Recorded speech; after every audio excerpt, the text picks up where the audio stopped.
aysan la shaqaynin cadawga sharci la dirirka ah sida gaalada saliibiga ah murtadiinta iyo mushrikiinta qodobkaas labaad waa qodobkii hore kala waa mudane gudoomiye qodobka labaad qodobkii hore kala waa wuxuu sheegaa inay bari ka noqdaan gaalada iyo saliibiyiinta galkan saliibi ma joogaan dadka Soomaali waa wada muslimiin deegaankaasna waa dad wada islaam ah oo culimadii ay ugu horeyso joogaan masaajidadii laga adimo waxa marka mudan Umar Maxamed Jimcaale Aadan Ali Ahmed Xayla Caraale iyo Sugaal Warsame Cali Yaro waxay ka jawaabayaan maxkamadda horteeda heshiisyadii ay kula galeen xarar dheere argagixisada ka hor inta laga faramaroojin saddex sabab oo garnaqsi u ah ay kaga jawaabayaan eedaha argagixisanimo ee loo haysto waa mid ay dagaalka argagixisada ee abaabul gaar ah ku lahaayeen waa mar kale in heshiiska lagu faafiyay baraha khawaarijta ay furashada naftooda iyo ehelkooda uga dan lahaayeen waa marka ugu dambeysay inay diyaar u yihiin inay iska bari yeelaan إلا هذا واحد كنت من ضد كان هرت واحد لقى حرتي ماشي اللي رقايب يبعض أنت ودعيش مركي الدجال كي بحضر دعي كدي معنا الله حرت ضد كان مركي الله حرتهم مدلها يستين من مدق جوجا أو حرديري يودن كاد جوجا إيش أبابولي ضد كي إن الراتشان الدمعين مركي تجي واحد اللي رضيال قل جدود هذا إمان الله يدسين ماي ضد كان قل جدود على لقى حري رضياش قل جدود هي ماي saasay nagu soo waceen waxayna niman dadkaas rajuu leeyahay rajaduna adinka idinku xiran tahay haddaad adinku timaadaan dadkaas rajuu leeyahay haddii kale 70 kaasna waa ka samrid intaasay nagu yiraahdeen annagoo 70 qofna soo badbaadinay oo difaaca baxda hadda qaar ku jiro difaaca baxdo dhexdiisa la idinka maqashiinayo oo difaaca uu ku jiro inaan horay u shaqeynay oo ciidanka gurmadka galnay oo dagaalka ku jirna waxa cadeynaya Umar laba ka taal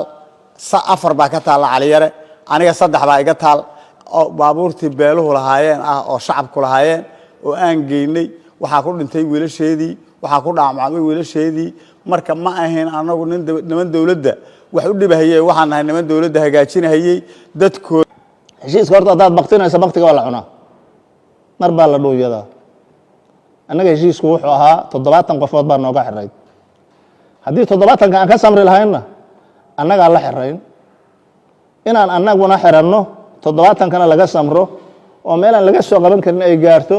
inaan been ku maslaxnaan ku gadanay nidaamkan heshiiskii annaga waxaan u maleynayaa beesha aan ka dhashay baabuur iyo waxa leedahay hub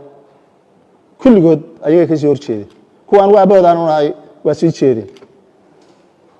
aan ku soo gaarnay abaha tagin ayagoo kuwa ilayhiin baan ka soo dhuuntay oo soo galay maxkamadda soo aaday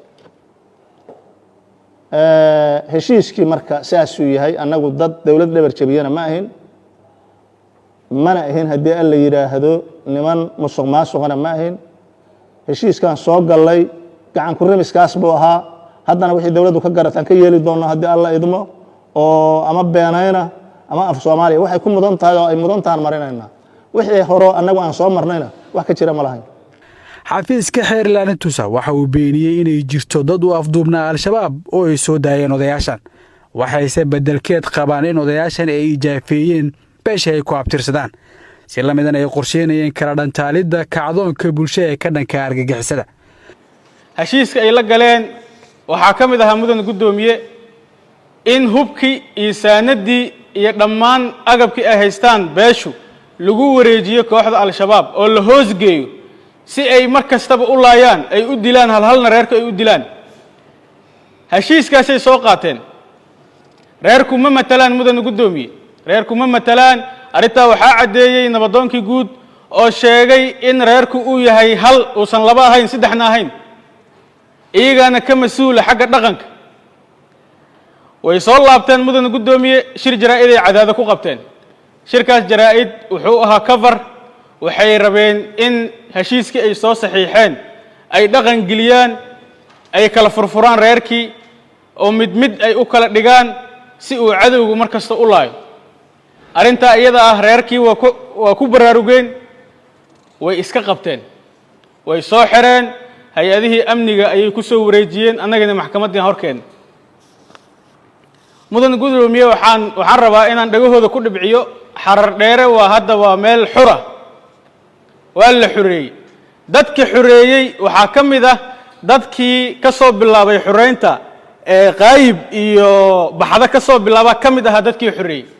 iyagana meeshaasay heshiis ku soo saxiixeen waxay rabeen reerkii oo dhan inay hoos geeyaan kooxdaas khawaarijta ah odayaashan ma aha caruur ma aha waa dad waaweyn oo waxgarad 70 jir ah muddo badanna soo dhaqmaayay maanta iyada oo gabagaba shabaab marahayo inay inta u tagaan goobtooda ugu tagaan iyagoo isu dhuunta kaliya hoos ka balansaday ee heshiis la soo galaan oo mar laba haddana shir jiraa'id ay qabtaan dadka ay ugu faanaan macnaheedu waxay tahay shabaab waa sii gabaabsay waa soo noolaanaya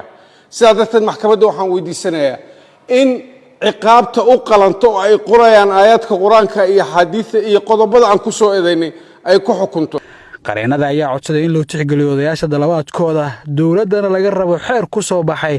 faafinta rasmiga ah iyo saxiix madaxweyne oo ah dembi ahaanshiyaha la macaamilka argagixisada nimankan odayaasha ah gacantii cadowga waa ka yimideen cadaadii dhuusamareeb bay ku soo laabteen warqadahana la arkay soo maaha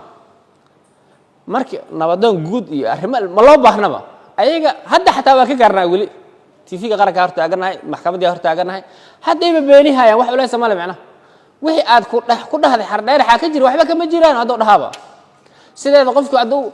wixii uu sameeyey haddana uu yidhahdo wixii waxba kama jira ilaa goobtii uu joogay hadda waa yimid soo maahan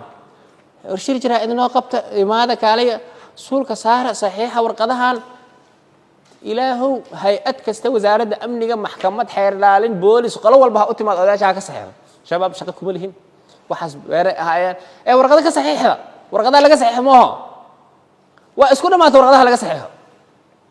wax kaloo hadda ka dheeraada oo meeshaan yaallo ma jiraan heshiisa ee shabaab ee odayaashan ay la galeen ee jira ma jiro haddii odayaashan ee shabaab la heshiinayaan dowladda Soomaaliya maxaa la yiraahdaa cadaado iyo xardheer 300 ilaa 350 kiiloomitir oo soo jiraan qiyaastii dowladda Soomaaliya waxay maamushaa oo kaliya xilligaas ay maamuleysay 70 kiiloomitir odayaasha intaas dhulkaas weyn iyagoo haysta oo joogi karo ayay yimideen cadaado markay yimaadeen annaga shabaab aan nahay ma dhihinay waxay yireen annaga shabaab dadaan ka doonnay dadkina waa ka keennay haddii ay shabaab yihiin shirkaas ma qaban lahayn ee xarada shabaab ee ka taliyo ee iska joogi lahayn gaashaanle sare xasan cali nuur shuute gudoomiyaha maxkamadda darajada koowaad ee ciidamada qalabka sida ayaa soo xiray fadhigan maxkamadeed oo waqti badan qaatay dhageysiga garmaqalka dhanka ka ahaa eedeysanayaal cumar maxamed jimcaale cumar faniinto cali axmed xayle caraale cali yare iyo sugaal warsamo cali intaas ayuu ku dhan yahay maxkamadda ayaana go'aan ka soo saarayso cabduqaadir ciise warbaahinta qaranka muqdisho